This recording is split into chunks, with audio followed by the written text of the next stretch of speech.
Hello, everybody. Hopefully you can hear me. Okay. Hi. Okay, so tonight we're going to have a few brief summaries or announcements, I should say, about the papers and some helpful information for you to make sure when you submit the papers, you do them label. I meant to say label them correctly so that they will be graded with all the others and not get set aside. Okay, and then a couple of other announcements, and then we'll get to tonight's topic. And I think tonight, as I did last night, unless people object, and if so, speak up now, but I think we can just go right through all the slides in one sitting and end early, a good hour or so early, around 9-ish. Last night we ended at 9:03, and we were able to, there we go, one more person. Able to get all the material covered without rushing, and then I stick around, of course I always do, after the lecture to answer questions, which there were several. So I stay as long as need be. So nobody objects to us doing it that way, not taking a break, but just going straight through. Okay, a couple of things then. Let's start with, well, I'm going to do this now, the speaker view, because I need you to be able to see the two things I'm going to show you on the screen. Whoops, that went the other way. Here. There we go. Okay, and let me get the thumbnail out of the way. My class technical speaking. Okay, so your papers are due this week, but I think by now, I hope anyway, that all of you have seen the email I sent giving you an extension on the deadline. I think there's been enough disruptions, distractions, and strange goings on since Tuesday, November 3rd. That you should have the extra time. So everyone, now you all know that you have until Saturday midnight. I said 11:59, so it won't be confusing, PM, up until midnight on Saturday. That gives you an extra. I guess they're interchangeable. Hello? Sorry, now we have that same situation. Hope you can all hear me now. Yeah, I'm trying to just give you a little helpful update about the deadline and the procedure for submitting your second short papers. Okay, once again, the deadline has been extended through Saturday. I do need to start collecting them Sunday and begin the process of grading those. I will grade and sending the others to the readers and so forth.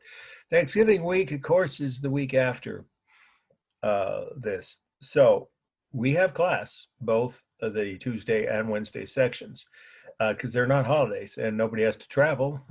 I used to cancel the Wednesday night class when it was in person, because first of all, it's a 2-hour drive round trip from Berkeley to Santa Rosa for 8 students out of 35 or something. It didn't make sense. And people needed the time, of course. But now you don't have to commute to join the class. And we'll keep that one short as well. Well, we'll have to see how it goes, but we should be able to end early that night. That would mean next Wednesday.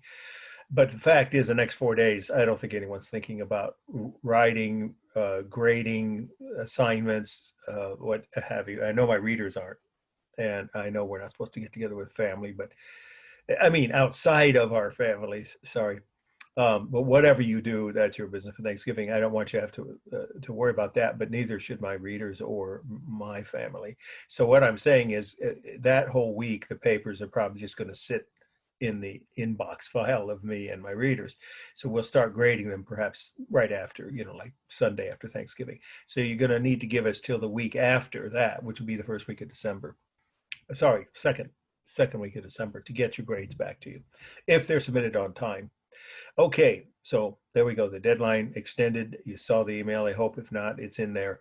As is the updated instructions. I think I sent 2 days before that an email that might have misstated one of the words in the instructions on how to label your second short paper file. I did the same thing before the first paper file, which is I sent an email and then I also held up, and I'm going to do that right now, a printed version of what your label or tagline should say, and not tagline, label on the file, the PDF. Remember, it has to be a PDF or we can't always open them. So it should be just like this. In other words, the same thing as what you did with your first paper. except please make sure you put second short paper, of course, R 2.1. If you forget a comma, that's not going to cause a problem. So if you just wrote R 2.1, second short paper, underline, and then last name, then we do need the period though, because that way we can make sure, that we have your name correctly, me and the readers. Last name, period, first name. Pretty much the same thing you did for the first paper, but not everybody did that. I think I sent an email again prior to the most recent one. I know I said it correctly there because I just double checked it today. But the one prior to that may have said midterm. Well, it's not a midterm. If I did that, my bad. Please make sure you don't send your second paper with label midterm. It'll confuse everyone and it won't get graded with all the others. And of course, again, everything is the college policy at Santa Rosa JC, it's not my policy, that all documents between students and faculty, or for that matter, administration and faculty, need to be in PDF format because it's the easiest format to open. All right. Then we have a couple of other brief announcements, which is that we're down to 3 more weeks of instruction. Tonight, we're covering Romanesque architecture. I'll give you a little intro, as I always do, a little context in just a couple minutes. Before we get to the lecture for tonight, keep in mind, there are some people I have not yet received the first paper from. Not many. And no one's going to be shamed by having their name called out. I never, ever did that. I used to have professors that did that, or high school teachers anyway. I thought that was inappropriate.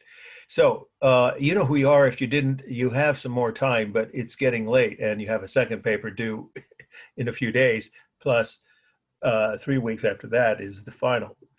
Of course, the final, if it's not obvious, I'll be saying this every week until the actual final exam is given in real time, but you'll have at least 48 hours after that in which it will be posted. So it's an open book test, right? And of course, it's easy for you to, should be, for you to find the answers from your notes. And of course, all of the lectures are going to be posted on YouTube, as will this lecture, in case you join late or you have to leave early, as always, by 7 p.m. on Friday. Now, the test, the final, sorry, go ahead, question? Is it similar to how the Yeah, I was just about to say, you anticipated that. Yeah, well, that's fine. That's what we're here for. Yeah, no, yes. The test is identical format. Obviously, the slides are going to be different, and there's no cumulative. I used to hate it at UC Berkeley when we had any class, especially art history, where there were hundreds of slides. I'm not exaggerating, not dozens, for you to study. And then you have to go back to the very first week and study them all over again. So this is only everything, the final will only be what we cover after the midterm. So you don't have to even think about those slides or those notes. Okay, same format, same grading, system, and of course the same value. It's 100 points total if you get everything correct. Same, in other words, weighted equally. So if one of the 2 tests you have a bad day, you can recover. Now I did this last week, and now that I think about it, I think our attendance on last Wednesday. Wait a minute, last Wednesday was what am I saying? Last Wednesday was Veterans Day. That's why we didn't have a class. I did send you guys an email as a reminder. It's in the syllabus. It's a federal holiday, no choice. There's no classes at any of the colleges in the state of California, at least, on a federal holiday. So why I brought that up is it just occurs to me, and I'm looking right now as I'm speaking to you, that's why I'm looking away from the screen and the camera, that I don't think some of you yet, well, if you watch the lecture from Tuesday, the same lecture, of course, that you would have seen on Wednesday, with different questions from students, you would already have seen this. But if you didn't, here's proof that you can recover even if you didn't do well on the midterm. Let me hold this up closer. What I always try to do is encourage students not to, get discouraged or give up. Let's say that you got 90. Just look at the column first here, right, on the right. All right, let's say you got 90. Most people did get A's on their first paper. Or if you got an 80, you can plug that number in if you didn't already see this equation. Of course, if you're earning an A, you don't need to worry about it yet. In case something happens and you don't do well on the final, it could still be relevant. So then let's say that you bombed the midterm. Not too many people didn't pass, but there were a few, and it happens. I mean, life happens. So say you got 40, or maybe it was 50 and 80 on the, first paper, which a lot of people were in, the A and B category on their first paper. So just do the math on your own if you want to do this for your own exercise. Just plug in your own numbers. So that would put you, as of the end of the midterm, at 130 points. Well, that's not a very good average. That would mean your average is a D. Well, nobody wants that grade, right? So what do you do to recover? All the extra credit you can do up to 50 points. Max that out. No one's even come close. The most I think I have is like 1 or 2 students have 25 points. If you have more questions about extra credit, email me, and I will two more times before the end of the semester, probably right before Thanksgiving or at the end of Thanksgiving weekend, one more time for the final. I will restate the in detail the options. There are 4 options for extra credit. So you can max that out at 50 points.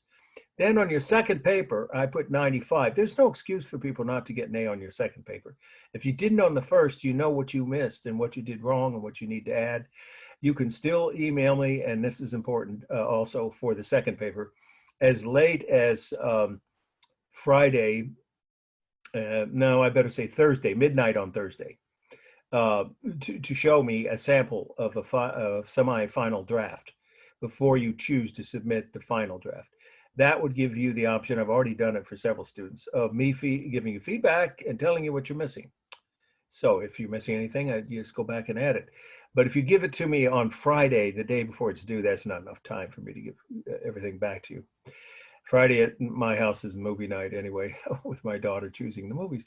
So I know most people have to have some time off. So don't wait till Friday if you want that option. Plus, important detail, if you choose to send me a sample that you want me to give you feedback, you need to state that, because otherwise I'll assume it is your final draft and just go ahead and grade it.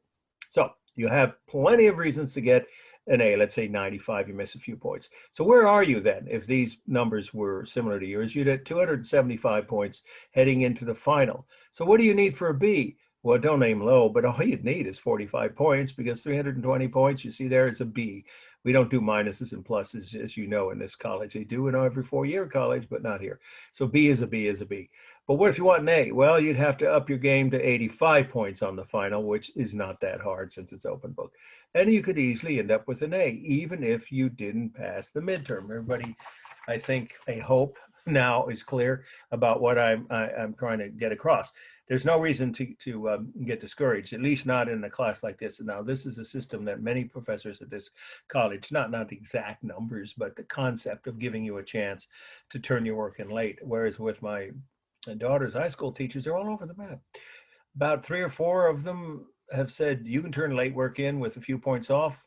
And some said, no, not past a certain date. It's not, you can't recover. I don't like that philosophy, so I'm giving you that option, but don't abuse it or make yourself, put yourself in a box or a bind, or paint yourself in a corner, is the old phrase my dad's generation used to use.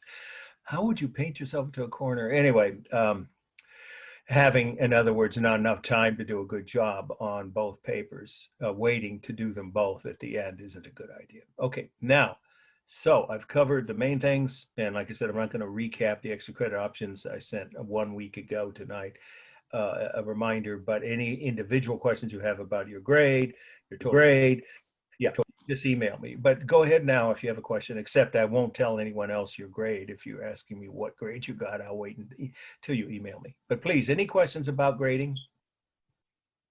I thought I heard someone ask one. Nope. Or about the next paper and the procedure. I think we covered that pretty well. Okay, so shifting gears now. Tonight's topic is Romanesque architecture and sculpture. Now, Romanesque is a word that obviously contains the word Roman. First half says Roman. So it might seem, oh, it must mean to many people, I mean, that if you've never studied this period of art or history, you might think, oh, well, it must mean an extension of Roman art. Well, not exactly. It was a period we historians now call the mid-Middle Ages. Some call it the high Middle Ages. That's kind of an odd concept. High from what? Well, from the Dark Ages. We covered the Dark Ages. We've done that already. That's the first 400 years, roughly, of the period after the fall of Rome. approximately, I covered it last week, but I'll restate it if you didn't see that lecture, around 500, rounding up from when Rome fell, to about 900, about the period of Monty Python's Holy Grail. That period is definitely a period of ignorance, violence, and superstition, and very little, if any, civilization in Europe, whereas we know the Arabic Empire was quite advanced. And then we move into this period tonight, we're covering tonight, the Romanesque era, or mid-medieval. That's roughly 900 to 1200. And in that period, this is the main point I want to make before we start the lecture itself.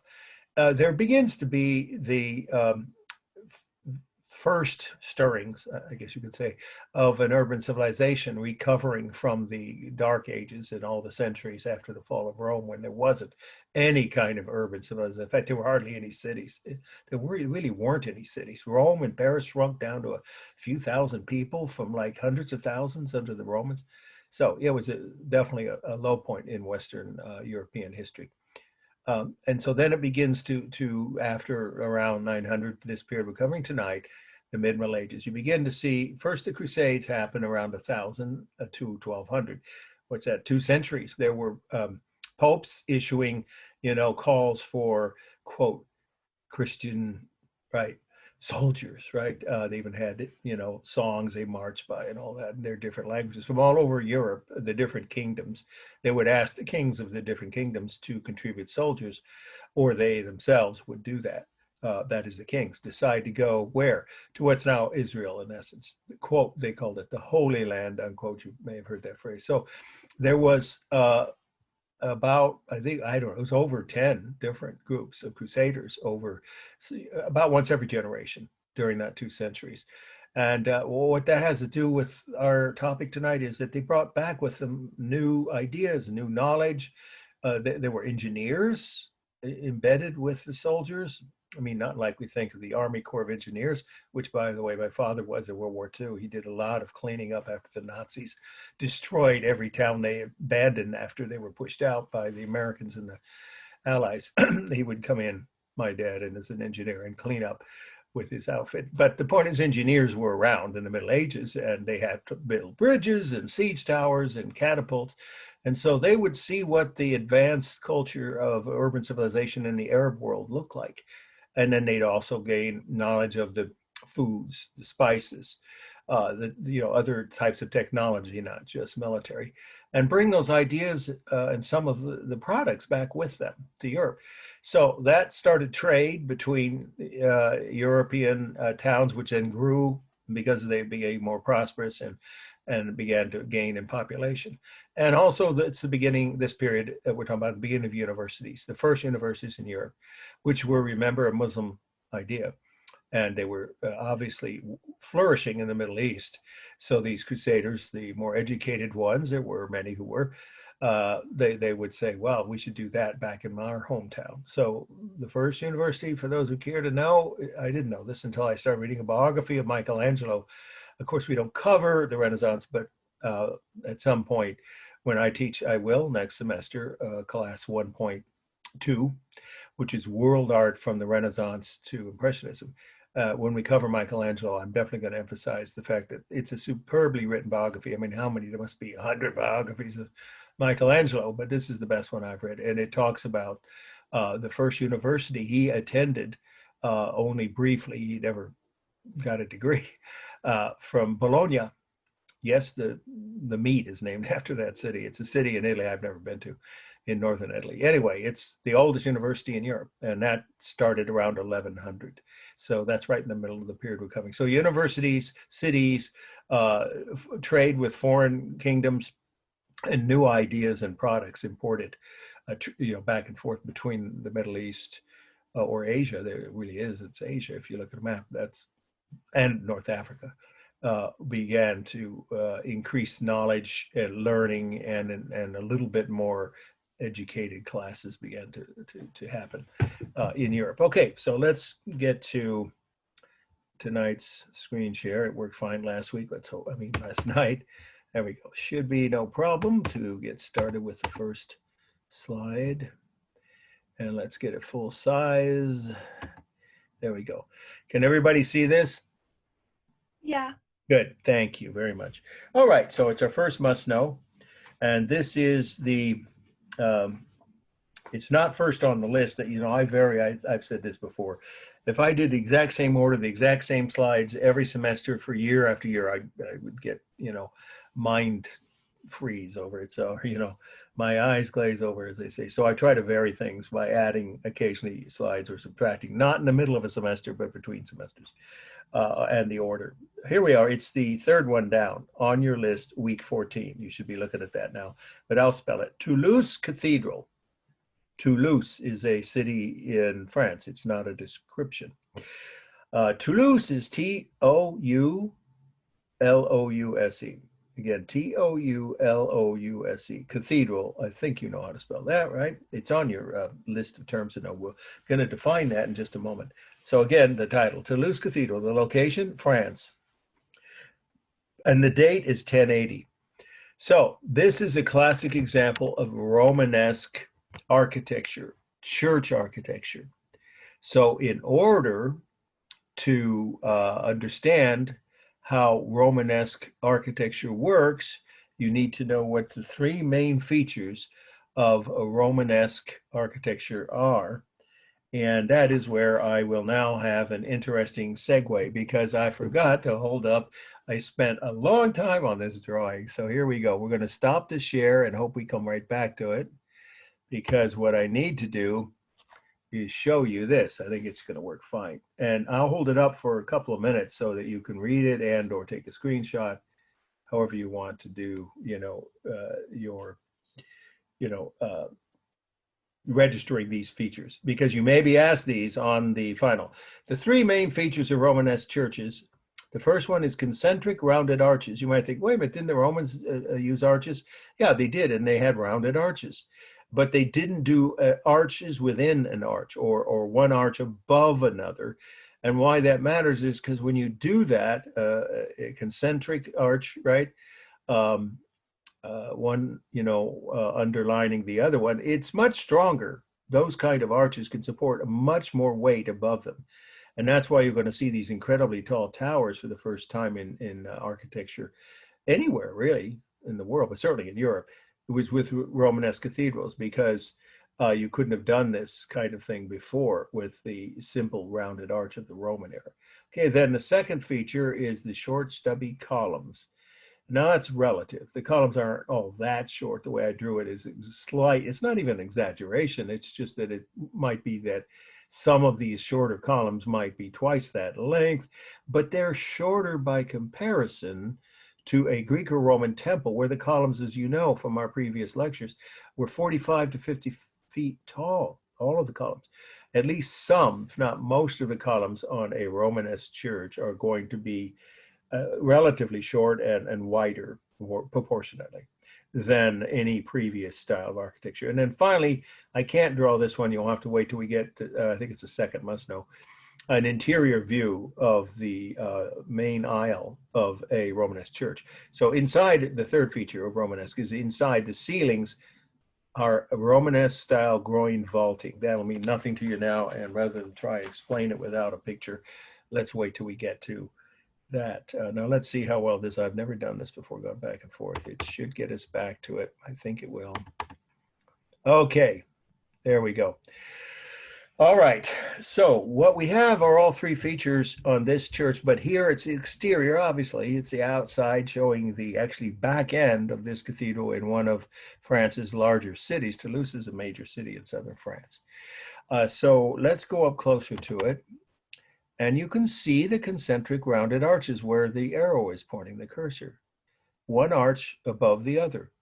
The right phrase is concentric. If you said double arch, that's not clear. It might mean two arches, one 5 feet above the other.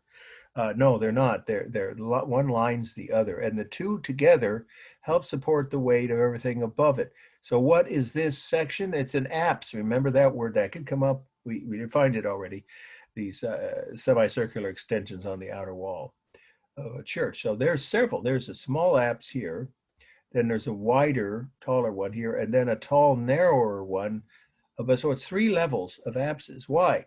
Because look at that tower. That is nearly 300 feet tall. That is a massive, heavy piece of stonework, which needs more support than any Roman or Greek style temple would have been allowed, or able, I should say, capable of supporting. So the concentric rounded arches, let's go back to a closer view. You see them? Are not only on the apses and the windows in the wall of the church, but they're also in the windows on the tower. So most, not necessarily all the windows, would have that concentric rounded arch in a Romanesque style church. It doesn't have to be a cathedral, any Romanesque style church, even small country churches. And then here are your stubby columns.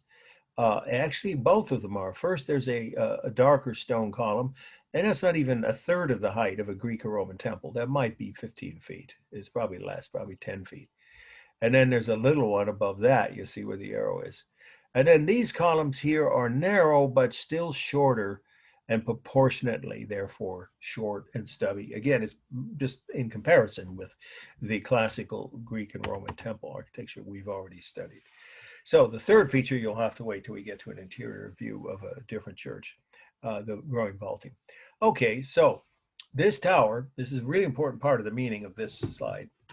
And actually any Romanesque church, or certainly cathedral, is going to have this kind of feature, a tall tower with a spire, usually. They don't always have spires, but most of them had, right? Tapering spire. Those towers are as much as 300, this one's close, it's like 280 feet. So when I give you the formal elements, I will describe the dimensions, as always, the actual measurements of the height of the ceiling and the tower. We'll get to that in a couple minutes. Okay, so what we have here is a round, or say nearly, just if you're writing that now, you should say nearly 300-foot tall tower, which is supported by the concentric rounded arches, as well as the groined vaulting, that third feature inside on the ceiling. Okay, but I didn't define cathedral yet, so here's your first definition for tonight.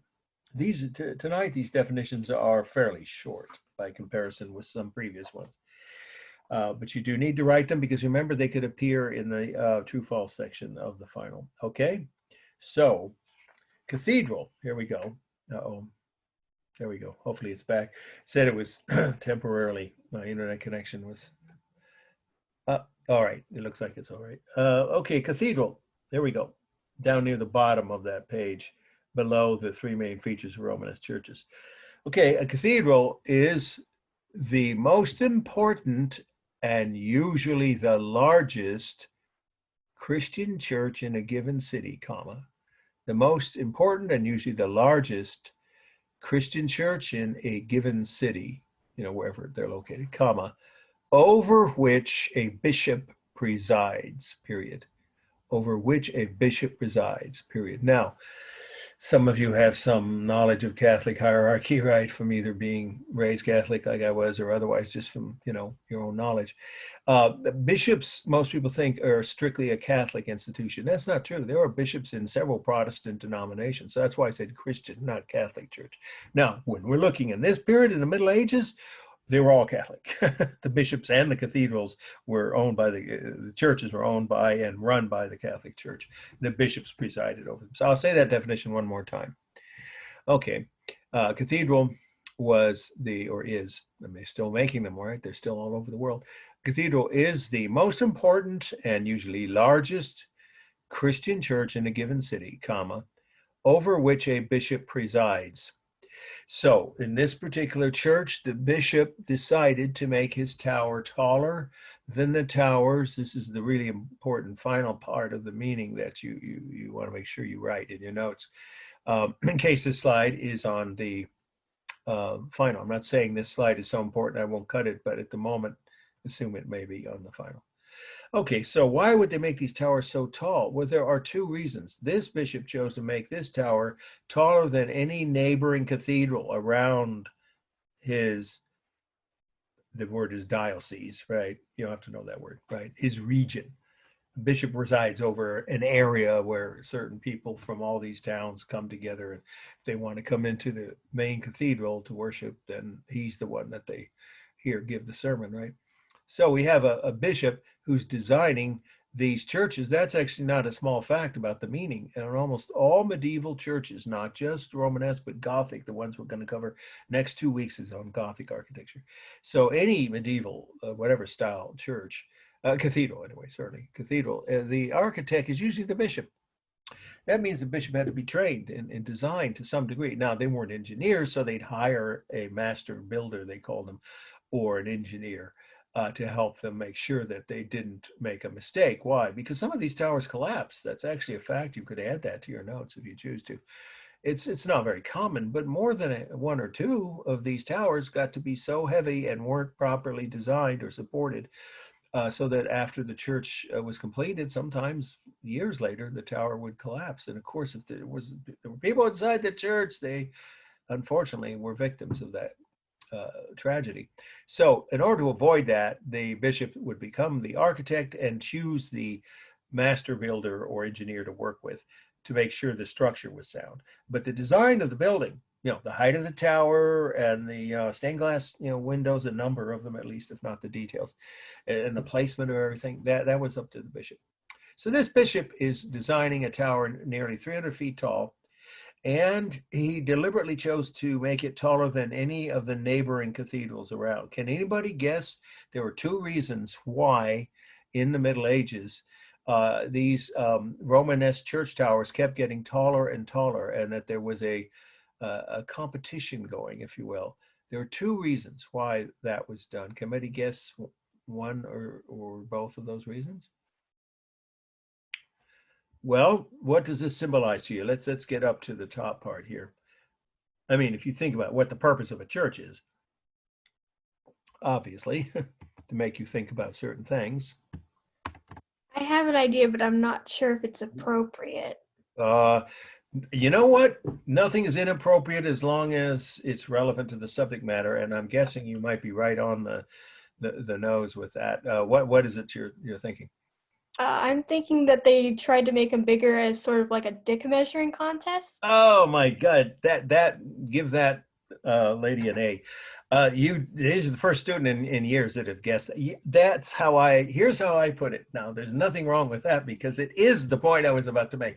I'll just say it slightly differently. Okay. Yes, that's one of the two things, but here's the way you should write it in your notes.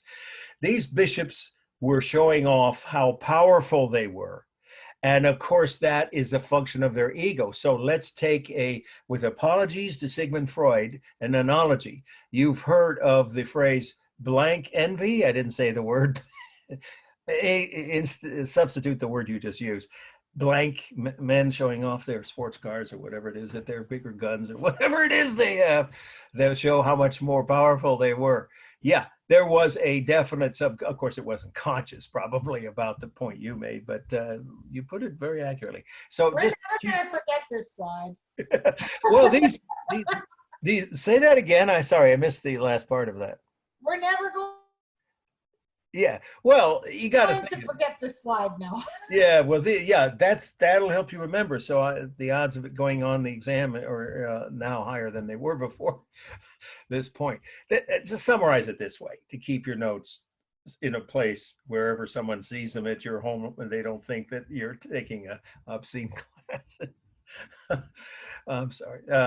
Questionable scatological references. No. You can do it simply by writing it this way. One of the two reasons that bishops were building such tall towers is to compete with their neighboring or rival, actually a better word is rival bishops, to show how more powerful they were than nearby bishops. And I call that, here's my phrase, you ready for it, a case of tower envy. Okay, you write it however you want, how you said it or the way I just said it, but some phrase like that. They had tower envy, these different bishops. They were trying to show off. The other reason is a little bit more traditional, and it has to do with the function of the church. I think maybe one or two you can guess.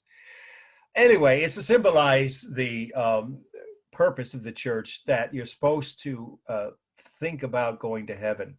In other words, the spire, especially at the top, but the whole tower is supposed to lift your thoughts and prayers towards heaven.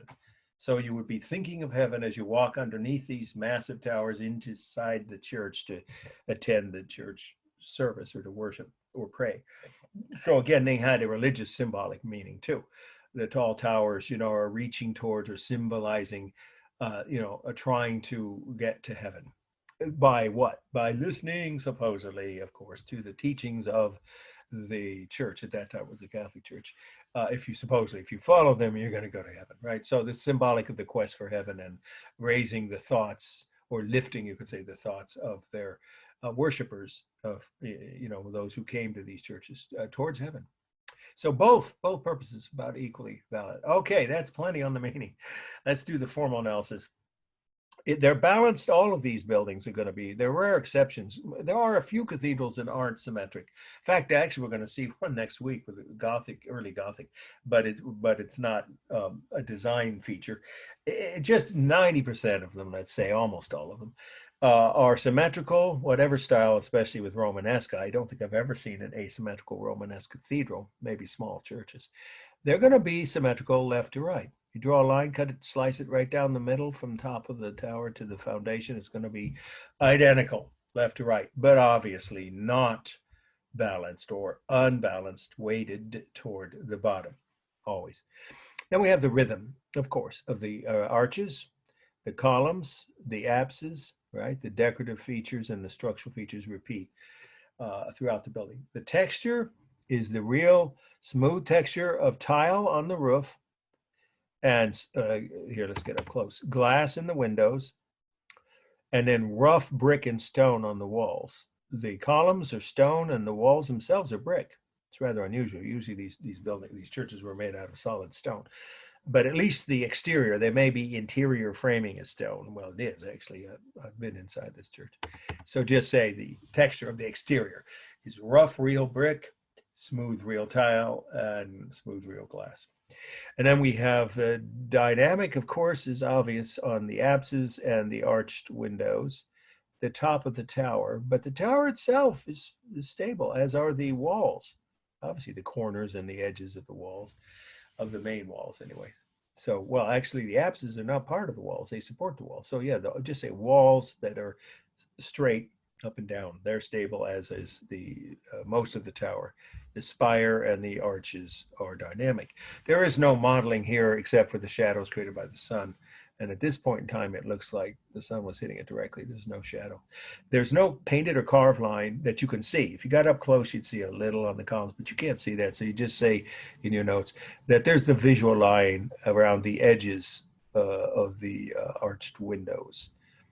And at the corners, of course, but you can't see those because of the trees here. So just say the visual lines are visible. Well, the doors, of course, have the edges of the windows and doors, create visual line.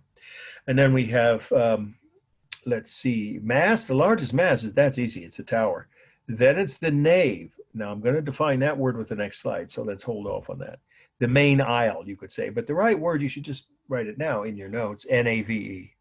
The main aisle or nave is the second largest mass. And then this section, which is called a transept. I used to require students to know that and even gave you a definition, but I am, cutting back on some of those details over the years.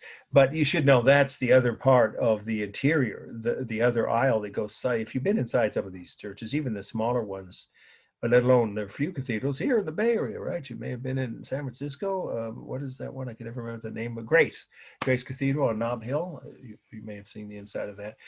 They have the same shape. Up until around the 1950s, most Christian churches had the shape of a cross. So this is the arm, you can call it a crossing of the building. That's the third largest mass. And then the largest apse would be the fourth largest, right? There you go. Okay, and then we have color. It's warm on the walls, cool on the tiles and columns. Pretty simple, pretty straightforward. And then let's see, balance. Oh, space, of course. For space, what we have, sorry, I didn't mean to do that, is the interior has a ceiling that is about 80 to 90 feet, just say over 80 feet tall. Okay. And then it's above which is a tower that is it's actually about 280 feet. So just say nearly 300 feet or just under 300 feet. And that's all real space. Okay. Now I'm going to go backwards, not in time, but in orientation. The reason is because these slides were arranged by the slide librarian, and I am absolutely not criticizing. She did a great job, but she didn't actually put them in the order as she added these, and I actually thanked her for that, because these are slides I never would have found. I don't know where she found them. Some slide library, not our own at Santa Rosa JC. These are views of the same church from different angles. Now you can see the concentric arches. You don't have to write anymore. You've done that enough. Okay, and here's your short stubby. See how even these columns are stubby by comparison. And then the little columns that they top off at, they're very short and stubby. Again, it's a relative concept. Okay, so let's move on and see a couple more views just for your interest. Now you see the shape of the building that we were just talking about. There's the tower, and it's at the back. Usually they are, but no, it's not true. They're often in the front. In fact, I should say usually, if not maybe more than half are in the front. Notre Dame, the church in Paris that nearly burned down, the two towers, we're going to see that next week, are symmetrical, totally identical, with one minor exception. I'll see if anyone can spot it. Minor difference, I should say, but almost identical. And they flank the entrance. But the tower can be anywhere. It could be in the middle, right above the, that's the nave, the main aisle. And there's the crossing, or transept is the right word, which forms the shape of a cross. And of course your tower. So now let's go see a couple more views. And this is one where apparently they trimmed the trees back. The same part of the building I showed you in my main slide, which if it's on the exam will be the first one that I've showed you. But just for your own interest here, you see the Romanesque concentric arches. There they are, all the way up on into the tower, and of course the short stubby columns. Then I think there's a nighttime view. I forgot there was. Oh, here's how the apses line up. 3 apses side by side, or one above the other, I should say. And then there's, I think there's one more view. Oh, I forgot that close up. Yeah. It's been restored. In case it's not obvious, stone that is nearly 900 years old is not going to look that smooth. So somewhere in the past 50 years, I'm guessing, or so, they had to replace some of the exterior details. There we have a night view. Okay, let's go now. Skip through what we've already covered of now. I'm going to go ahead and go ahead to this view.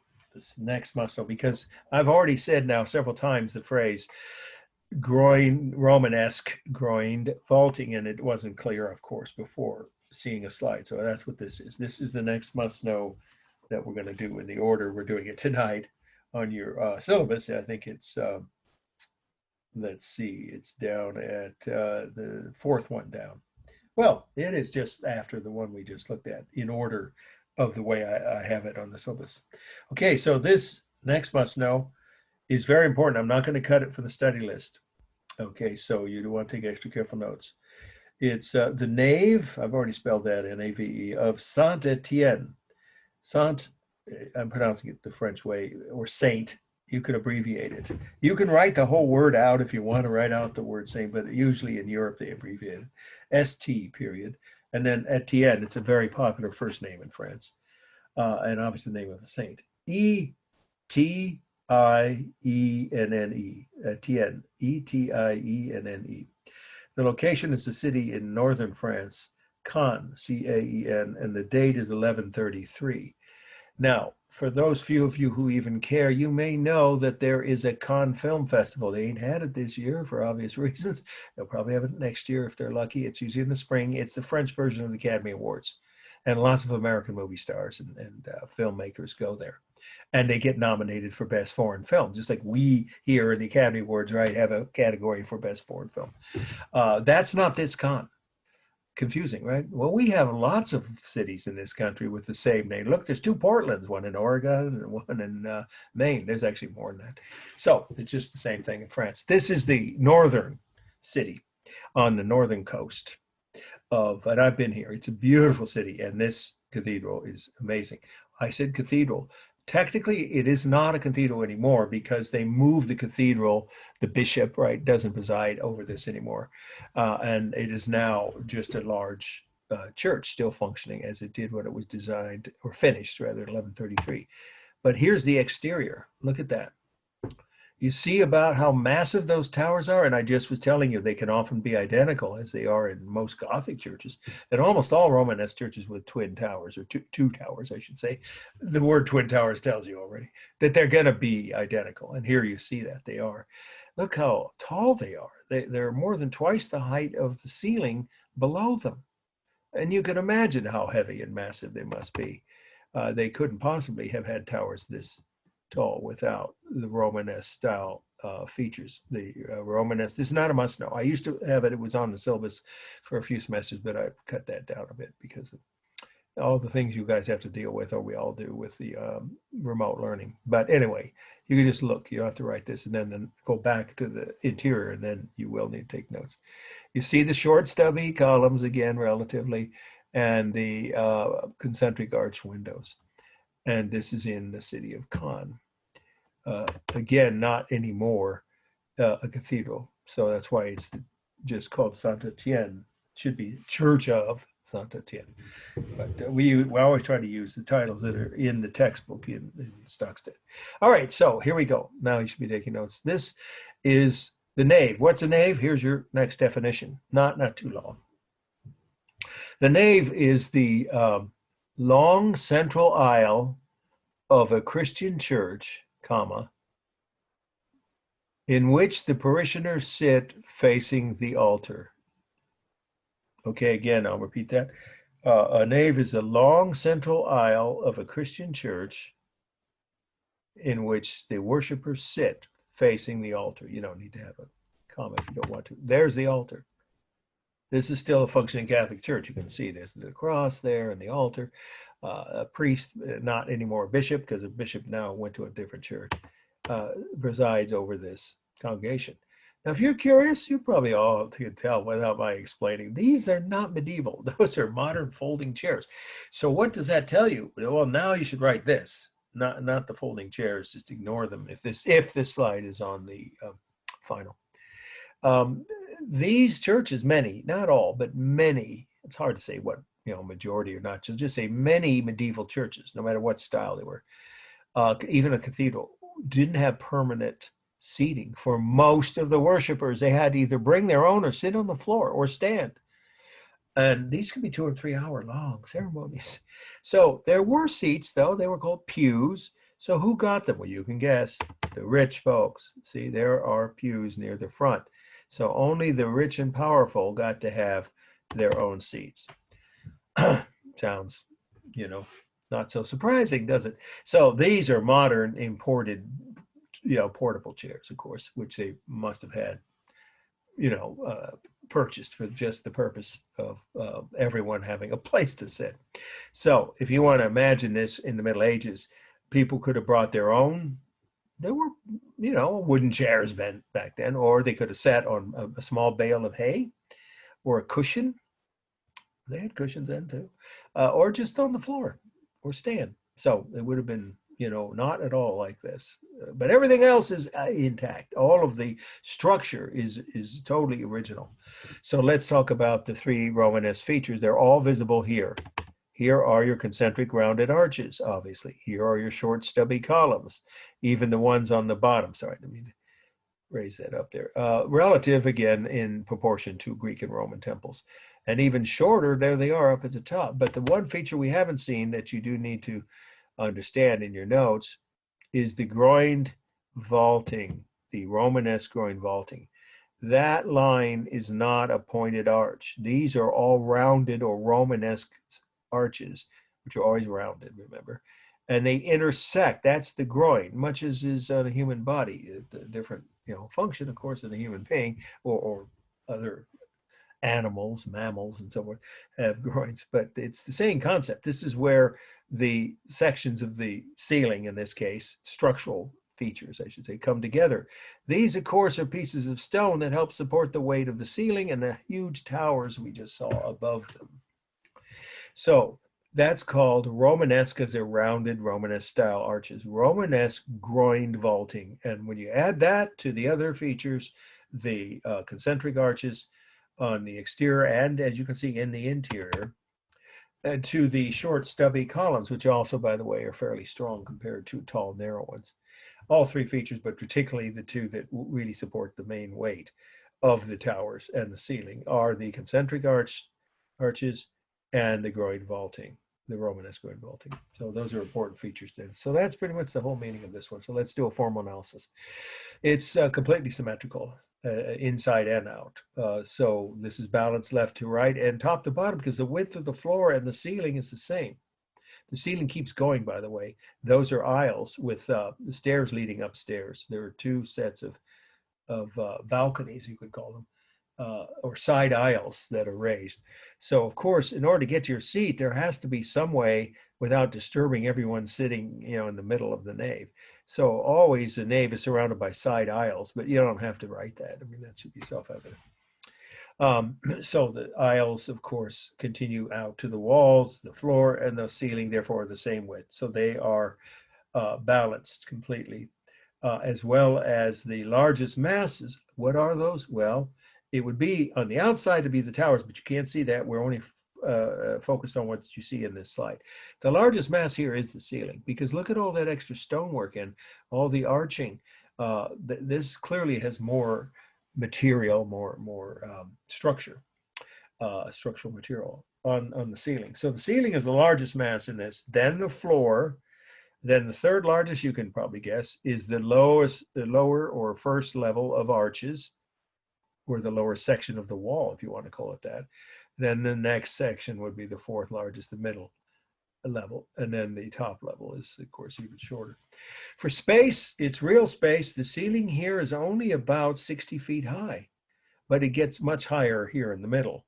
The towers are on either side of this opening here. That's the crossing where the arms are, right? Which you can't see, of course. We saw them a few slides back.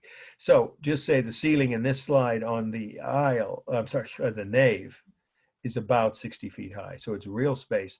So you just say there is one long, here's how you write the space for this slide, one long, narrow aisle or nave, you can use either word, with two shorter side aisles and a 60-foot high ceiling. That's how the space is divided here. And then we have the rhythm, of course, of the repeated arches on the ceiling, of the columns, and the concentric arches on the walls. So plenty of rhythm. It's dynamic. That should be pretty clear by now. You guys know how to write about these things, but I always give you these features. When architecture slides are on, I do all 9 elements. I don't always do that with painting and things because it gets more complex. If you take art 1.2 or 2.2 or 2.3, you'll see that. So I will do all 9 elements on each of the architecture slides here. So what do we have? We have, of course, almost entirely dynamic. The whole ceiling is dynamic, as are the arches, as well as the concentric arches here. But the walls and the floor are stable. The columns, of course, as well as the walls. Then we have the texture is real smooth stone on the walls, real smooth tile on the floor, and real rough brick. That's actually a blue tinted brick. So real rough brick on the ceiling and smooth tile on the floors and smooth stone on the walls. The modeling is just the shadows from the sun. There is no carved line visible. Well, there is some here, but you can hardly see it. So just say it's mostly visual line under the arches here. And also on the ceiling, because that's not drawn or carved, but those arches form visual lines too. Okay, and the largest mass, well, I already covered it, didn't I? Yeah, shadows, I think that's it, right? Stable, dynamic, all right. Oh, color, sorry, all cool, everything's cool here. Off kind of light blue on the ceiling brickwork, blue and white tiles, or actually they're just 2 shades of blue, actually, light and dark blue. That's obviously a cool color. The walls are cool gray. All right, let's move on now to a very important slide, one that I'm not going to cut from the study list. This is maybe the most important slide tonight. In fact, I'm going to go ahead and say that it is. And you'll understand why. You might say, it's just a tapestry. There are millions or thousands of tapestries that were created throughout the Middle Ages on into the Renaissance. Why is this one so important? Well, you'll know in a few minutes. So here we go first. The title, Bayeux, it's a city in France, Bayeux Tapestry. That's B-A-Y-E-U-X. And I think everyone knows what I'll spell it. Tapestry, T-A-P-E-S-T-R-Y. The location is France, and the date is 1082. Why are we looking at a tapestry, when architecture and other sculpture is always more important? Well, not here. This is one of the most important historic documents ever created in the Middle Ages, in Europe at least. So, well, you could just say it is one of the most important, or another way to write it, actually maybe even better, is this tapestry documents one of the most important events. That's a better way to say it. This tapestry documents one of the most important events in the history of medieval Europe. What event was it? The Norman conquest of England. And I cannot overstate, even if I really tried, how important that event was to the history of the world, not just Europe. Now, you might think it's hyperbole for me to say that, but follow me on this and you'll see. I think I can prove that point. Why? It's just another battle between two kings in the Middle Ages. No, it's much more than that. Let's start with the fact that this depicts the invasion of England by William. There he is. Let's get up close. William the Conqueror, his name was. He was the king of Normandy. Now, some of you may know Normandy is where the D-Day invasion occurred. It's the northern coast of France. But back then it was a separate kingdom. There was no France. So the kingdom of Normandy, you might remember from it was just last week. If you saw the video of it, because we didn't have a class Wednesday, of early medieval art. Remember the Vikings? That's who these people were. The Norman kingdom was a series of they were, sorry, I meant to say the people, the ruling class, there we go, of Normandy, the kingdom of Normandy, were descendants of the Vikings who had invaded northern France 200 years earlier, a couple centuries earlier. And so William the Conqueror had Viking blood. He was a descendant of Vikings, and therefore he was, as you could guess, a fairly successful warrior. So here's a Viking longboat. This is all part of the meaning now, which is landing on the shore of England, about to unload with all these warriors who are going to attack this poor fool. Here, pardon my French. This guy's one of history's losers. History's full of losers and winners. It depends on your perspective, I guess. But this guy, there's no way to say anything else, but he was a loser. His name was Harold. He was the king of the English. Back then, they were called Saxons, but they were just the early version. You could say early England. So he was a king of the early English kingdom of what was called England by then. And he was not ready. He is nicknamed, through some history books are calling him today, Harold the Unready. So you could add that if you want. He's the guy going, huh? You can look at his face. You can see he's not ready for the invasion. Here comes his rival who's going to take his throne, his kingdom, and his head. He lost all three. When William the Conqueror invaded England, it only took him one battle, one single big battle, to defeat the King of England, Harold, and execute him. He beheaded him, and then take over the whole kingdom of England. So what does that have to do with the modern world, and why is it considered such an important event? Because the Normans were French by this time. They had lived in France for 2 centuries. So by the time William the Conqueror grew up, he was speaking French. He knew French history, language, architecture, I won't say fashion, probably not that far back, but French lifestyle and customs. The French were ahead at that point, certainly culturally ahead of the English. The isolated kingdom of England was not as advanced, culturally advanced as the French. And so Normandy, was a more advanced culture. So in other words, the first thing that happened, here's how to summarize this whole thing, why it's such an important event. When William the Conqueror invaded and conquered England, he not only overthrew the King of England, took over that kingdom, he introduced the French language into England, and that's the root of modern English. And if that's not clear, I'll summarize that too, which you might want to write if it's something you're not familiar with. It's the early English that was spoken by the guy with the arrow is there, Harold. You wouldn't understand it. It would just be a language that wouldn't make only a few words you would understand. It's so different than modern English. So when the Normandy soldiers, of course, intermarried with the population, and they became the ruling class of the new joint kingdom. Became a joint kingdom between Normandy and England. So when they established this mixed culture, the people in England began to learn French words and French ideas, and of course, eventually French culture, architecture, engineering, and all the other advances. But it's the language that I want to focus on, and that's all you have to write, is that the modern English language had its beginnings in this event, depicted here in a tapestry, which, by the way, I didn't say this, I should have. It was created by nuns in a monastery to commemorate their ruler, their king, William the Conqueror, having the victory. This is like almost 20 years later. They're showing off this triumph he had. So by introducing French words into English, that's the beginning of what we call the English language. And anyone who speaks it, and I know you all do because I read your papers and heard your comments, is directly influenced by this event. And if, again, last thing, if you didn't know this, you might choose to add this is the last fact about the meaning. If it's not obvious, English has about, it's estimated by linguists, just say there are approximately 20% of every word, or one of every 5 words in English, is of French origin.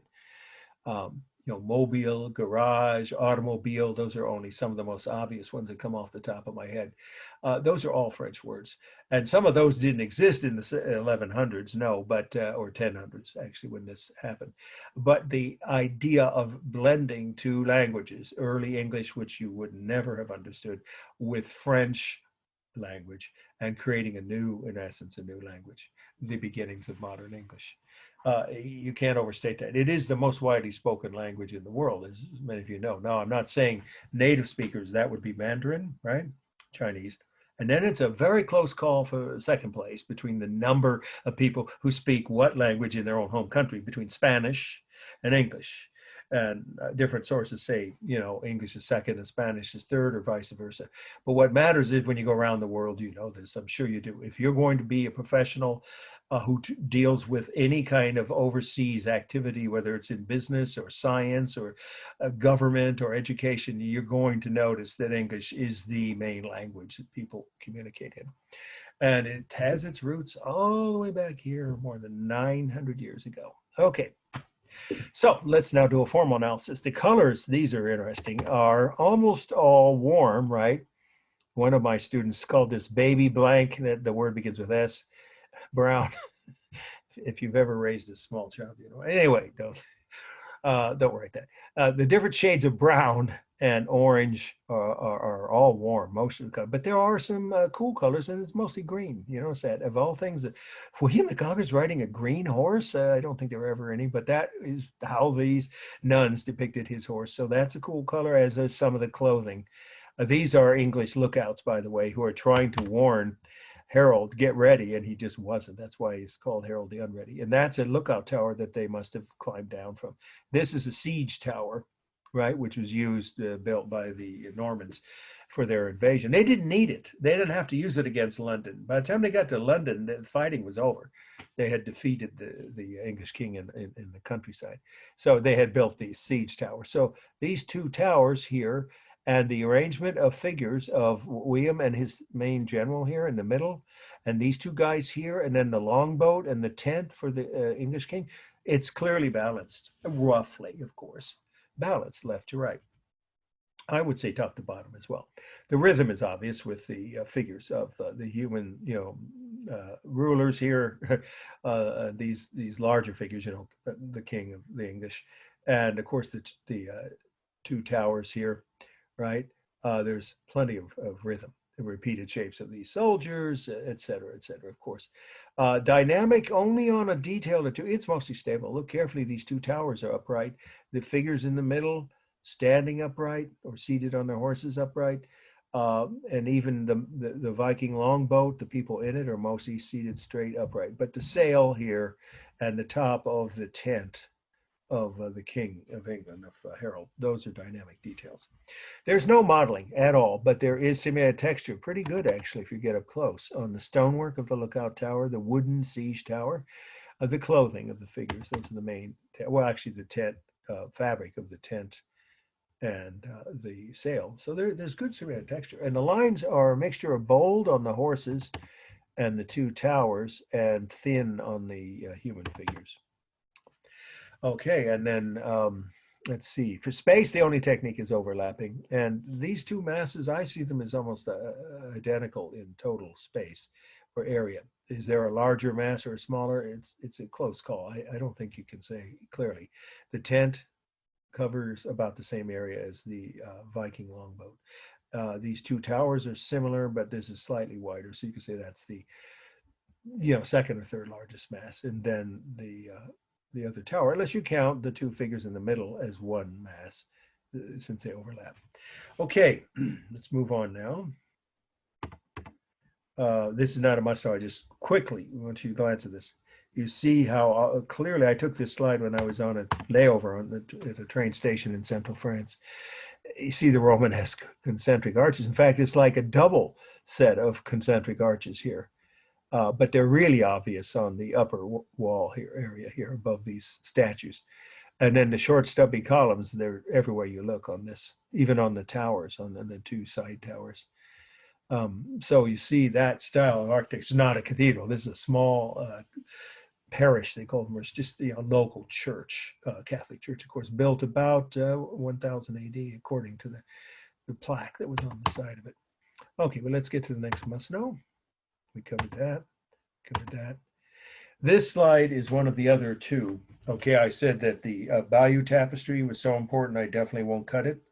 The same is true of this one, and in fact, the odds are that this has equally high percentage or probability, I like to say, equally high probability of being on the final with the Bayeux tapestry. Not both would be. I wouldn't do that. It'd be too many slides in the same lecture. But one or the other almost certainly will be. Okay, so make sure you take very thorough notes. This is the last one on the list for tonight.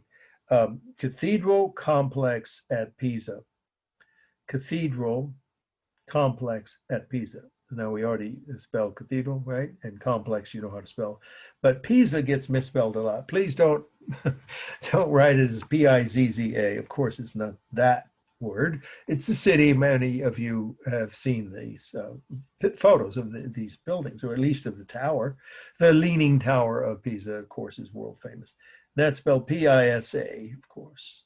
The country, Italy, and the date 1350. Okay, let's start with the fact that the date Stockstead uses, this drives me crazy. You don't have to write this. You can just say, I always give you the date that's in the textbook, unless it's just for some reason completely off and new research has proven that that date is wrong.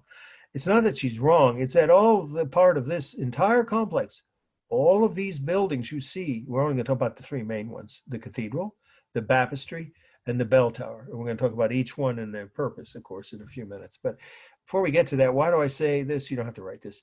1350 is really misleading because the only part of this entire complex that was done that late are these arches. They were added by a later bishop in Gothic style, the style we're covering the next 2 weeks, which is the last medieval style. Everything else is Romanesque. That's why we're seeing it this week. So the rest of the complex was finished in the 1180s. You could just say slightly before 1200, or the late, even easier to say the late 1100s. So in the late 1100s, or late 12th century, that's the other way to write it, this complex was complete, and everything you see in it was finished except the decorative arches in the middle of this round building.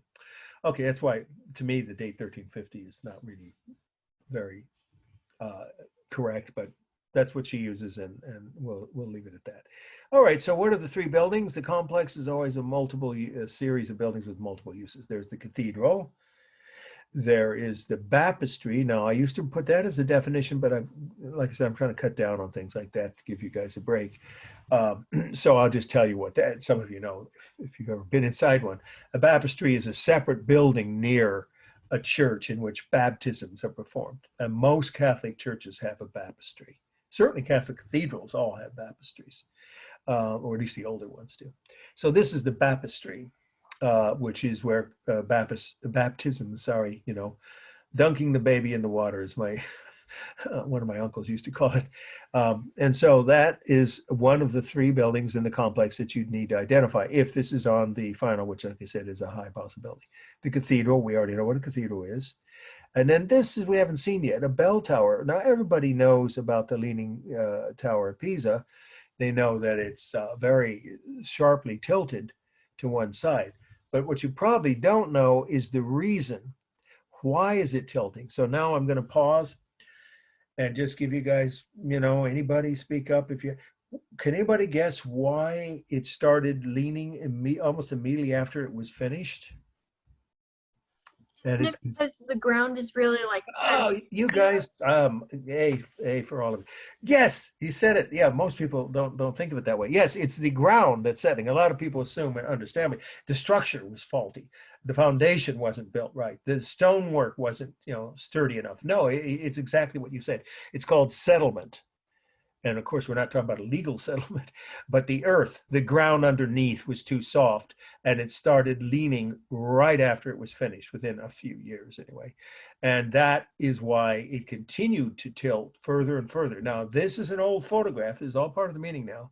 Since this photo was taken, which clearly is before 2000, don't write that, just say this.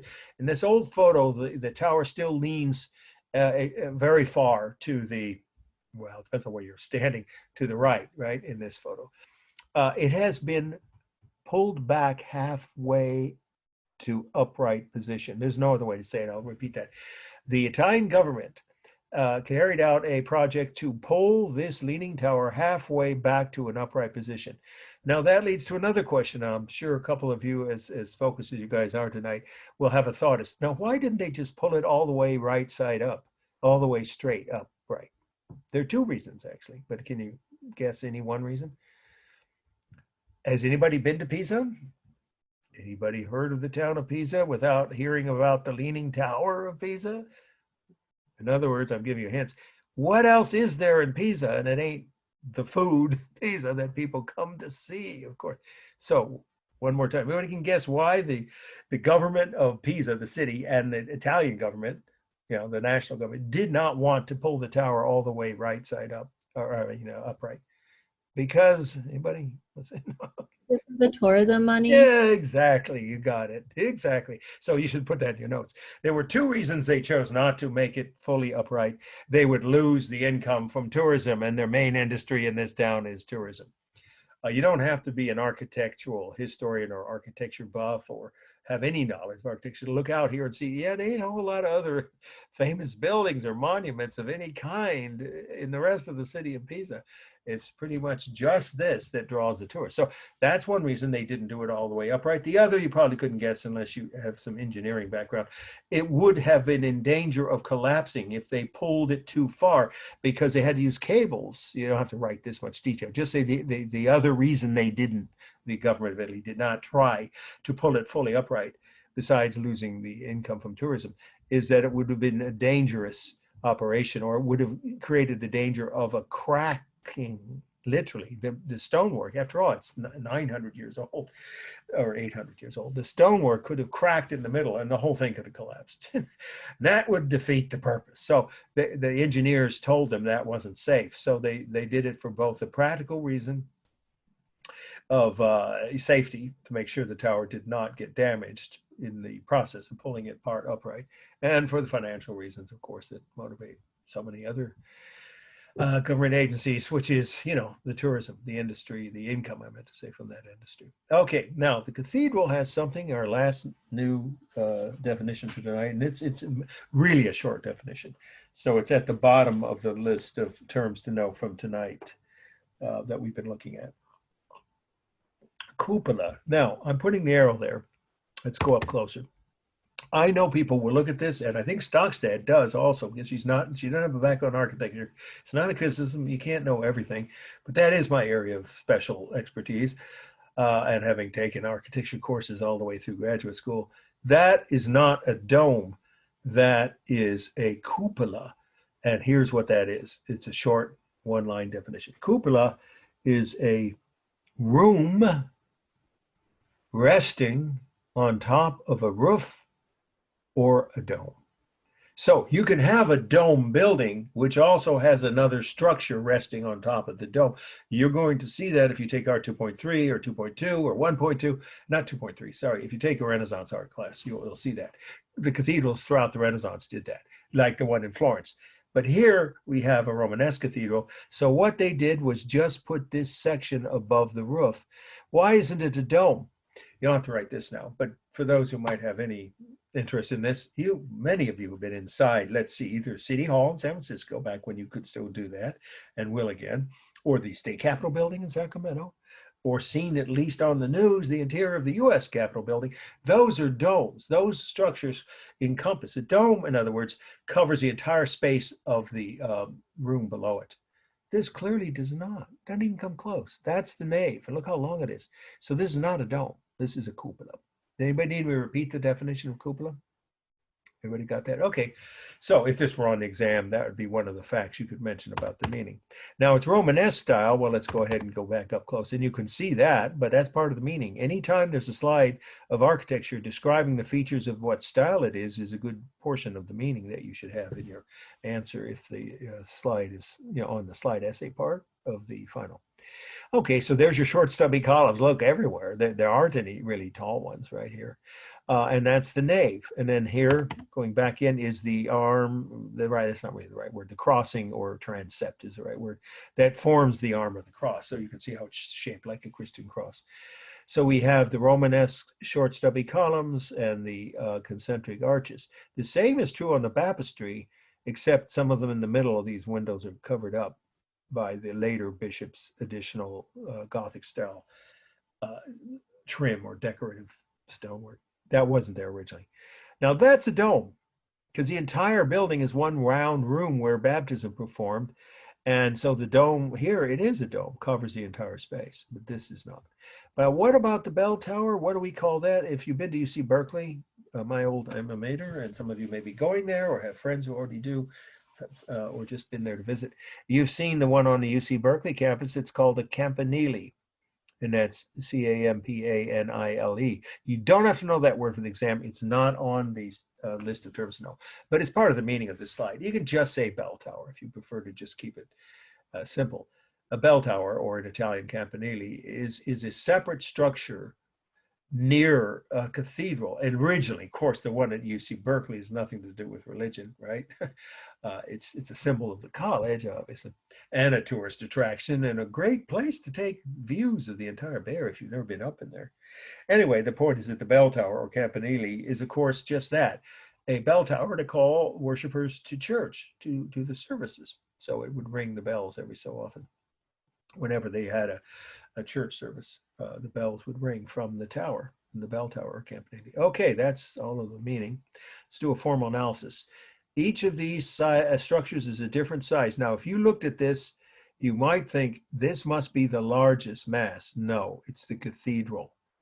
Then the bell tower. It's just a distortion of the camera. Let's go. I have another slide of it. Yeah. Maybe you can tell here that the bell tower is much taller than the other two structures.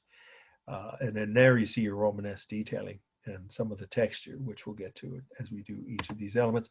So here we go. Let's start with the masses. The three largest masses. There only are three structures you have to identify if it's on the exam.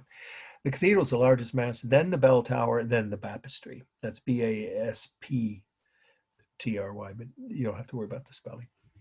Okay, so what about the height for space? That's misleading. This looks like it's taller than the cupola of the cathedral, but it's a distortion of the camera lens. This is an old 35mm lens. I know I've used them where you can get objects farther away, all crammed into the same image, and then it makes them look like they're different proportions. So just write it this way, keep it simple. For space, we have the cathedral with the nave is about 80 feet high, and a cupola reaching about 120 feet. Then we have the baptistry, one single round room, right, with about 100-foot high ceiling. And then we have the bell tower, which is just under 150 feet. Again, it doesn't look that much taller than the other two, but it is. It clearly is. It's like 144, 148 feet. So just say just under or almost 150 feet, and that's the real space there. Okay, then we have, of course, the textures are real smooth. Well, it's not obvious, so I'll just say smooth marble.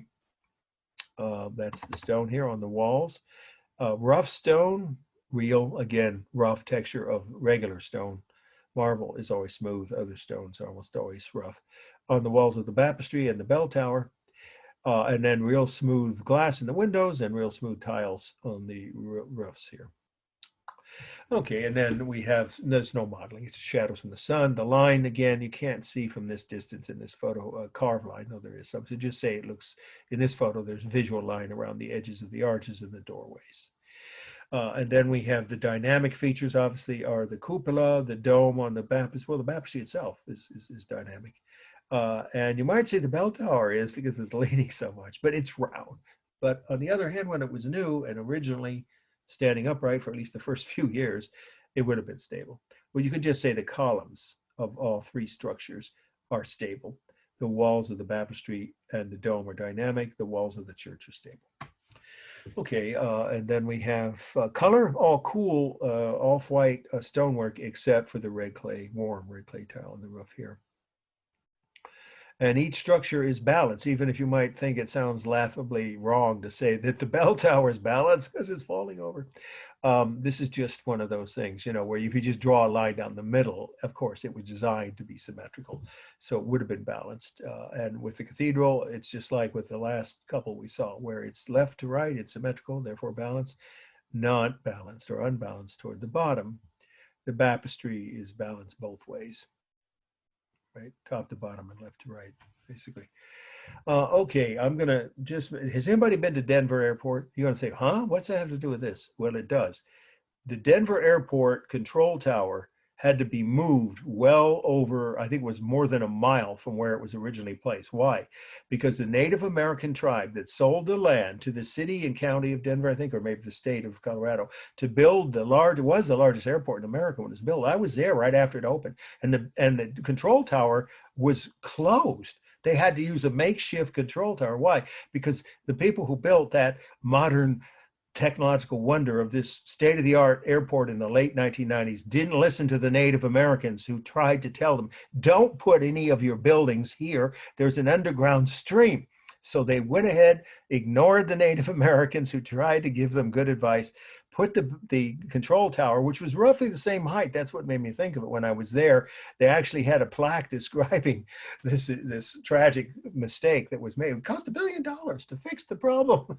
And they wouldn't listen to the people that had lived there for thousands of years. And guess what? It started sinking and tilting, just like the bell tower here. The Denver control tower at Denver Airport had to be condemned, taken down, and then relocated much farther away, a mile away. And it cost like $1 billion. I don't know. Sometimes you wonder about the wisdom of modern culture. All right, we're going to do two more, and we'll do them fairly quickly and still end early tonight. Well before 9, probably about 8:45 or 8:50. We have two more must-knows, though. So these are on the syllabus, so consider them as possible slides for the final. This one is, let's see, Mission of the Apostles. Mission is with two S's. I'm sure you know it's the same word as we say the old California Spanish missions, spelled the same.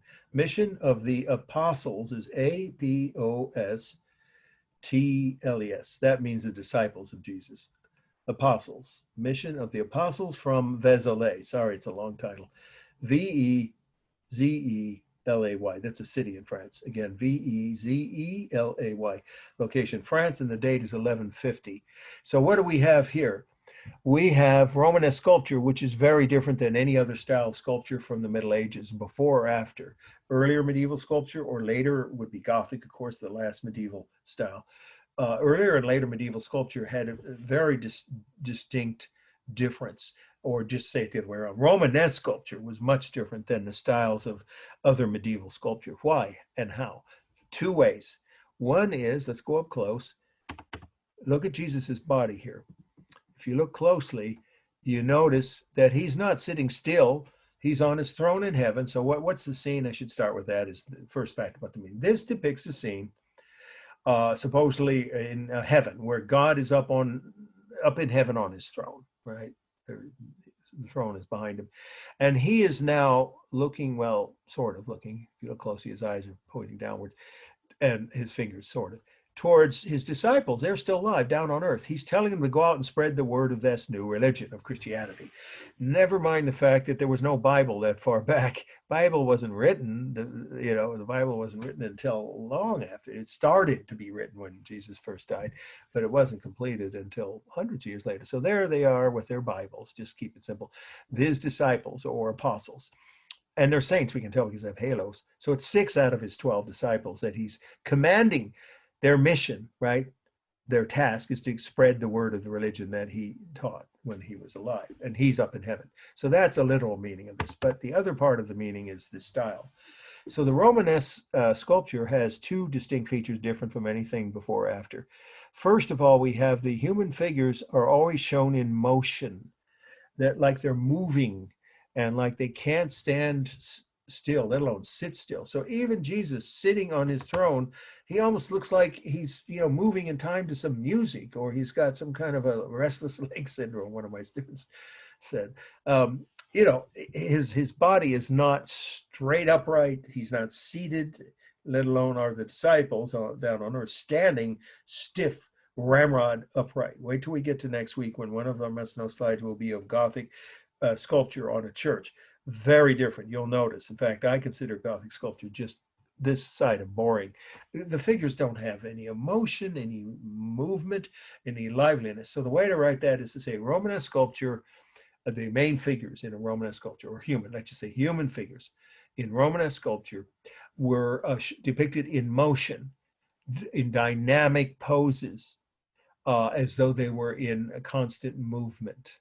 And that shows what? The fervor, you could say, right? Or the passion of their religious beliefs.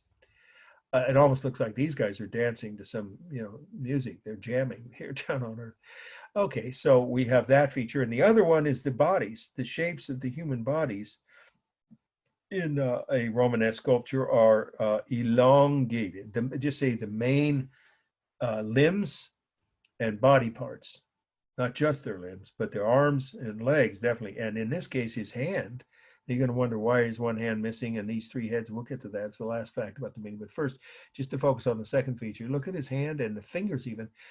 His arm, extremely long. He could touch his toes sitting down. And his legs are way longer in proportion to the rest of his body. So that's called elongated limbs and other body parts. In all Romanesque sculpture, the human figures have elongated limbs and body parts. And that's true of even these disciples. Look at their legs, right? And maybe not their heads. Jesus's head is also, if you look closely, it's somewhat elongated too. So it's not just the arms and legs, but that's where it's the most obvious. Okay, and then we have the fact that there's something weird going on here. So let's see if you guys can figure this out. What is this at the top here? Let's see, a crab, fish, right? Twins. Can you guess what those are? Anybody? The star signs. Yeah, astrology, signs of the zodiac. And that's not an accident that this church has that. It's a Romanesque style. You see the concentric arches, so it obviously fits in the Romanesque period we're talking about. This is the Middle Ages, and yet this many centuries after Christianity had taken over the religious, beliefs in Europe, still many people believed in the old gods and the old, or at least they partially did. So they still had some of, you can say, connection to the ancient religions. And astrology was around in ancient Egypt, that far back. And the Greeks and Romans, sometimes they lived by it. You might know Nancy Reagan absolutely told her husband, President Reagan, right, when to do certain things and not do them based on what her astrologist told her was a good or bad day to do certain things, like negotiate with the Russians. I'm not making that up. You could look that up. So astrology was a ritual belief, or you could say a previous belief of the pagan culture. And so this church architect, whoever decided to acknowledge or accept that fact and showed the signs of the zodiac above Jesus's head. But what are these? These are bizarre. I'm sorry, I meant to do the close-up. Let's get to these creatures here. We can't really identify. They're half human and half animal. some people think they're demons from hell or some other kind of demonic creature with interspersed with human figures. So these are mystery creatures that are, some of which are half human and half animal. Again, that probably has to do with some residual or leftover pagan beliefs.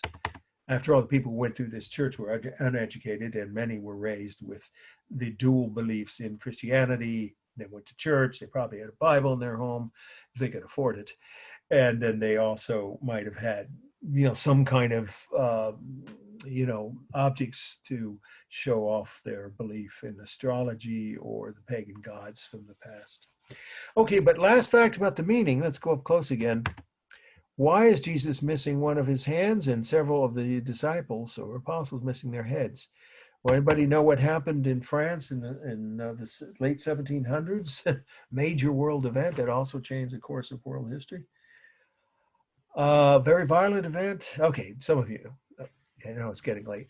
I'll just say the French Revolution happened at a time when the Catholic Church was siding with the nobles or nobility. You could say the ruling class. So you probably should write that as one. It's an easy fact to remember if this is on the essay part of the final, because this missing body parts are a result of vandalism carried out by angry mobs throughout France, churches all over France, from Paris down to the smaller cities all over the Kingdom of France. Once they overthrew the king, many churches were vandalized by angry mobs because they were angry at the Catholic Church for siding with their oppressors. That's literally the only way to write it.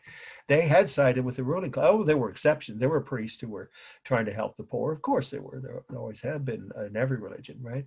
At the local level. But the rulers of the Catholic Church in France, the hierarchy, they sided with the rulers of the government, with the king and the royal family and the ruling class. So they were seen as oppressors, and many of them were attacked as well physically. But the main point here is on this slide, you can see the evidence of the French Revolution. In this city, this church, among probably others in the same city, were attacked by mobs, angry mobs who vandalized some sections. For whatever reason, they left one hand for Jesus. Maybe they were interrupted in the act of vandalizing. Okay, let's do a formal analysis, and then we have only one more slide. And I want to take a few minutes. That one will be the shortest of tonight. Okay, so this is symmetrical. Oh, absolutely. When you have figures above and below, it's top to bottom and left to right. It's balanced. 3 disciples on either side, Jesus in the middle. The largest mass, easy, Jesus. And then his disciples, and then it's a close call, probably the sort of demon-like creatures, and then last would be, if you want to get to the 4th largest mass, would be the signs of the zodiac at the top, the symbols of the zodiac. Then we have the semitic texture. It's really good. It's carved, of course, so there's carved line everywhere, as there would be on any sculpture. And it forms the realistic semitic texture on Jesus's robes, on his beard and hair, and to some degree on these objects above him. Whoops, I didn't mean to do that. Sorry. Whoa. Here we go. Let's get rid of that. All right. Move that off to the side. So, getting up close again, I think you can see the rhythm is just powerful here with the arms and hands and heads, of course, of the human figures and the various parts of the different figures of the zodiac and the demons above Jesus' head. There is modeling here. That's part of the design because these figures are bas-relief. So the shadows from the sun create the shadows around all of the objects, giving them the appearance of 3 dimensions. And then for space, there is really only overlapping. You can't say this is diminishing size. Jesus wasn't twice that or 3 times the height of his disciples. He's up in heaven, and obviously they're down on earth, but this is not a register line. The only technique here is overlapping. Jesus overlaps the throne. The clothing of all the figures or robes overlap the human figures. That's enough examples there. And then it's a cool off-white or cool gray, actually it's kind of gray stonework color. Let's see, am I forgetting anything? Oh, dynamic. Yeah, that's the whole point of this. I'm sorry, you don't want to forget that. It's a major part of the design and the meaning, as well as the formal analysis. All the figures are in motion. There are no stiff, straight, upright human figures. They're all in motion. Therefore, all of them are dynamic, as is true also of the demonic creatures and the signs of the zodiac. So everything here is dynamic. The only thing stable is the back of the throne that Jesus is sitting on. Okay, we'll finish with this one. Here we go. This is the last must know, and it's going to be fairly brief. This is the prophet Jeremiah. Prophet is Prophet, not the other kind of prophet. Prophet, Prophet. Jeremiah, Jeremiah. Again, Jeremiah. Prophet Jeremiah from the Church of Saint. Remember, we abbreviate usually, but if you want to write the full word, you can. St. Period. Pierre, the last word, like the first name of many people in France. Pierre. Again, Prophet Jeremiah from the Church of Saint Pierre, location, France, of course. The date's 1130. This is Romanesque sculpture too. At first, you might say, "Wait a minute, isn't this stable?" But look closely. This guy is in motion, even though this is a jam statue. So start, so the meaning that this figure is in the door jamb. That's why we say it's J-A-M-B, not J-A-M. It's not that word, the other one. The jam statues on a church are going to be, by definition, forced into a narrow space. So, of course, it might be that his pose at first glance looks stable, but he's both stable and dynamic. So the meaning part of that is what? It's a Romanesque style figure with motion. You see, it's almost like he's running. Well, he would be, because in the Bible, he was tortured by God to test his faith. And that's the point that this depicts. The main part of the meaning is the story from the Bible that tells of prophet Jeremiah, that he was tested. I don't want to say tortured, but tested by God, who sent various maladies, just say misfortunes, down on earth to test him. You could say torture if you want, because look here, here's a couple of them. These are demon-like dogs. They look almost like, some people call them devil dogs. Look at them. They're not human. I mean, of course they're not human. I mean, they're not normal earthly pets like my dog is.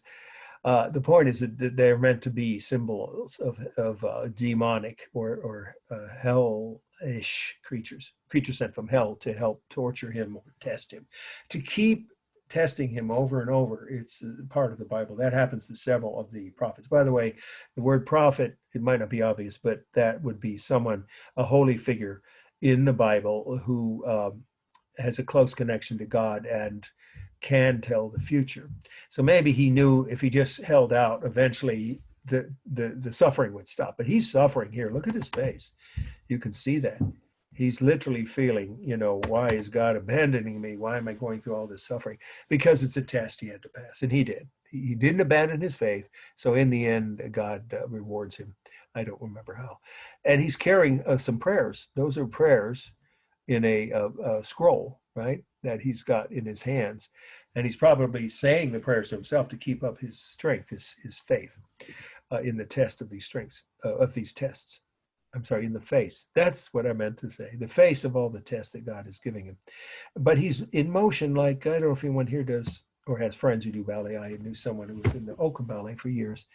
They often, on the stage, maybe Nutcracker, if some of you have seen it, many of the figures jump up and do a scissors, I think it's called, right, with their legs. That's what it looks like he's doing, because he's above the ground. He's trying to outrun these demonic creatures and other, torturous object or things being sent to him. He was sent with the plague. It's all kinds of things he had to suffer. So just say he's trying to outrun the various tribulations, is a good word, that he was faced with. But of course he can, because God has sent them down from above. So he's going to just have to endure them. But here he's in motion. He's in pain. His head is tilted. So obviously that's part of the dynamic pose that all Romanesque sculpture have. And when you talk about elongated, look at those legs. You can't get much more elongated than that. Those legs are easily twice the height or proportion that a normal person would be with the rest of his body. Even his feet are elongated here, as well as his head, as I mentioned. So the whole overall figure, except for his torso, is elongated, as is all human figures in Romanesque sculpture. Okay, and then the only other thing to say about it is that this one wasn't vandalized. It's pretty obvious it hasn't been badly damaged by mobs. So for whatever reason, this church, maybe this whole city, didn't have those incidents of mobs vandalizing churches. This is intact. Okay, let's do a formal analysis, and then I will stick around as long as you have questions. Anybody who has questions at the end. It's a cool gray color. The simulated texture is superb. right? On the clothing, the hair and beard, and even on these devil dogs or demon dogs here. That's all done with carved line, of course. The largest mass, easy. It's the prophet, the man, Jeremiah. And then the two demon dogs are almost the same exact size. And then the prayer scroll. The only technique for space is overlapping. His clothes overlap his body. He overlaps the column behind him, and the two devil dogs slightly overlap him, don't they? Well, this one does. And then we have modeling. Here, there is the part of the design is the shadows that create, the outer shape of the, indicate, I should say, the shape of the figures, because, of course, without shadows from the sun, we couldn't see them. So this figure is high relief, a form of bas relief. So modeling is part of the design here. And then we have, it's both stable and dynamic. He is upright, as are the two demon dogs. They have to be because of the placement or position of them, but his body is in motion. So his legs, his arms, even his head tilted, that's dynamic. So it's both. And then the color is a cool grayish, or yeah, this is not off-white here. This is a cool gray color. There's no warm colors here. And I already mentioned line, right? Line. Oh, balance. Last but not least. This is balanced. If you draw a line down wherever his waist, it wouldn't be. It was more below his waist. So just say wherever the halfway mark is. You draw a line about halfway down the sculpture. The bottom half is about the same mass as the top half.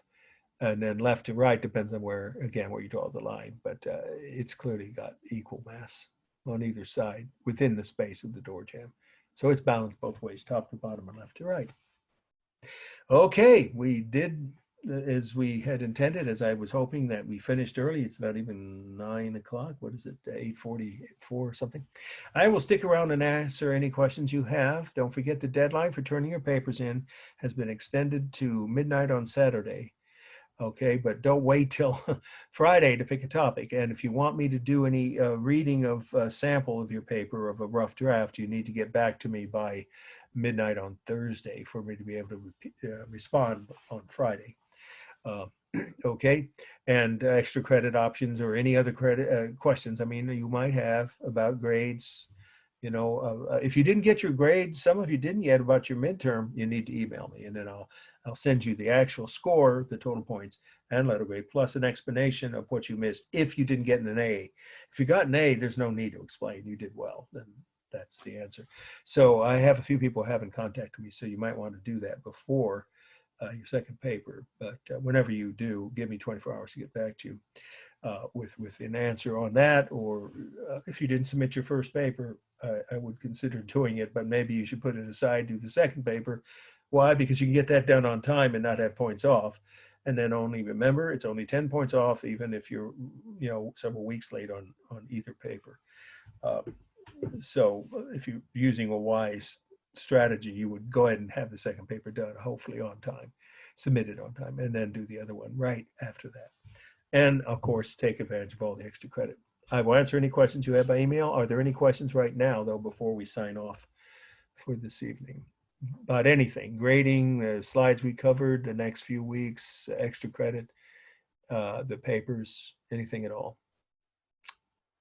No questions? You sure? All right. Then we'll call tonight early, as I promised. And next week we will have class. Don't forget, on the Wednesday. I know it's before Thanksgiving, but it'll be a short class. But it'll be very important because Gothic architecture, I guarantee at least one slide of Gothic churches will be on the final. Maybe even two. Okay. Everybody ready to call it a night? Yep. All right. Yeah, you guys have a good week. Thank you. See you next week. I look forward to seeing your papers soon. All right. Bye. Thank you. You're welcome.